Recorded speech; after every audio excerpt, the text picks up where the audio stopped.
Right, people are always saying to me how they want to get involved in adventure projects, but they've always got excuses. Always hear these excuses like, the big one is I've not got enough time, enough money, enough experience.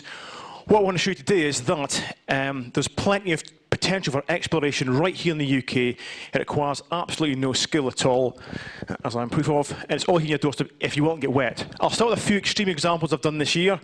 It turns out no one's ever tried to dive inside an active blowhole, surprisingly. So my plan was, in West Wales, abseil off the side of a cliff into a big stormy sea, 30-foot waves, be punched through this underwater tunnel, and then be blown out, stroke, climb up the top. Clearly, kit's really important. Gave me the opportunity to dress like a Power Ranger, which my niece and nephew thought was well cool. I did start off wearing a motorbike helmet, but they've got a lot of buoyancy, so when I jumped in initially, I was basically left hanging by my chin strap, which was not much fun. I did try and put lead weights on the helmet, but then your head's got two positions, either that or that. However, made it through. We filmed the footage. We've got some great footage of the wildlife that lives in the blowhole, as well as some great footage of me smashing my face against some rocks. We broke new grounds and the odd bone, but it's all good stuff.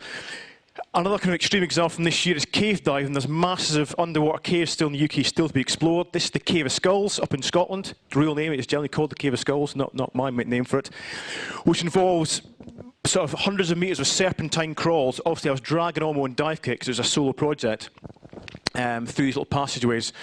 You've got about 300 feet of abseils to do, and once you're down there with all your kit and my camera kit, that's the end of the caving section where most people will stop. But the next little part to get through is called the post box, which is about that high. I'm quite broad for a caver, in fact not really a caver at all, and this is the exit. The problem with the other side where I came out was the water level was much higher because the tunnel goes down, dips under. So when I got to the end, I was kind of doing this, breathing a lot, and there's a point just at the end where you've got to put your face in the water and push through. So I went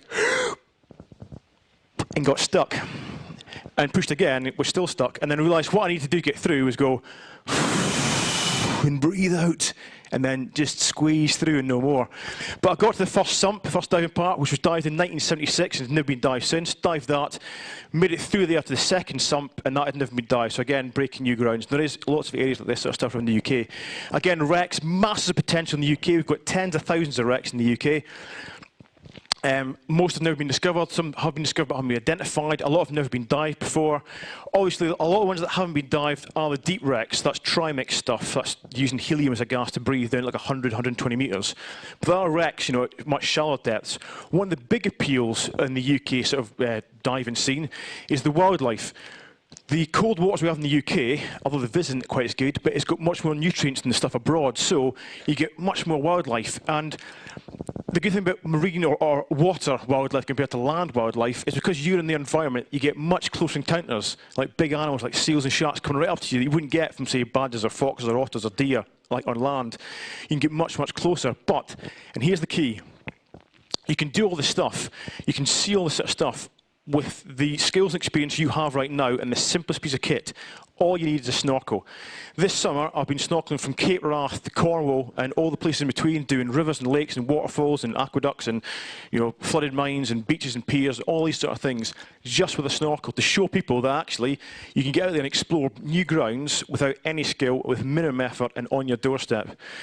You can go extreme. This is me doing cave snorkeling. If you think cave diving is dodgy, cave snorkeling is a fairly bold move, so maybe not suggesting you go out and do this today.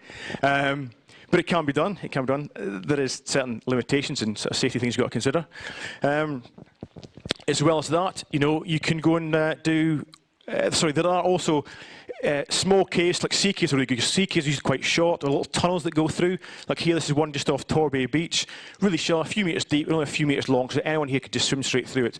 And sea caves and sea tunnels are great because they kind of channel the water, they channel the nutrients, and they're always full of life. It's quite exciting to kind of dive into the dark for a few seconds before you can see the blue window that you just swim out through home. You can do wrecks with a snorkel. This is, again, a slightly deeper example. It's the Scylla. It's down 15 metres.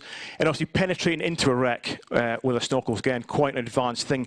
But there's lots of wrecks that are really shallow. There's some wrecks that are completely intact that break the surface at low tide. So You know, you don't need to leave stuff, you can just paddle around. A great way to see wrecks and see the coast is both by kayak snorkeling, as I call it. And this is a really good example. We're local here, just down the South Devon coast. We paddled 15 k's from Salcombe to Thurston in the day, and you pass over 8 shipwrecks, and they're all like sort of 2 or 3 metres deep. And anyone here could easily do that, investigate them. And it's not just the marine environment, obviously freshwater stuff. Rivers are great for this sort of stuff. This is River Dart. We saw otters, trout, salmon, eels, pike, and in rivers you often get amazing underwater formations that have been carved out. And you can go a little bit eccentric. This is me diving Loch Corrie in Loch Anne, which is the highest lake in the UK, obviously up in Scotland. This is July, by the way. Note the snow.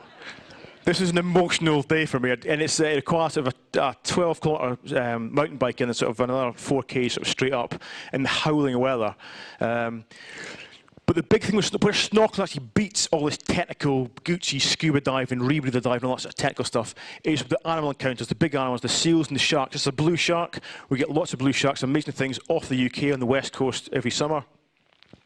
And the single best thing you can do in diving, in UK diving, is one of these. It's a basking shark, 25 feet long, average, 40 feet's the record. You know, and you can really only see these with a snorkel. So the skill required to see one of these things and get in the water is everything. It's things that we can all do today. Ladies and gentlemen, it's about 20,000 miles of coastline, 12,000 miles of rivers, 14,000 lakes. That doesn't include, you know, the mountain pools, waterfalls, aqueducts, flooded caves, all that sort of stuff. Huge amount of potential. Only a tiny, tiny fraction of that has ever been explored. You can do most of that new exploration with just a snorkel. So the only question left really is, now, what is your excuse?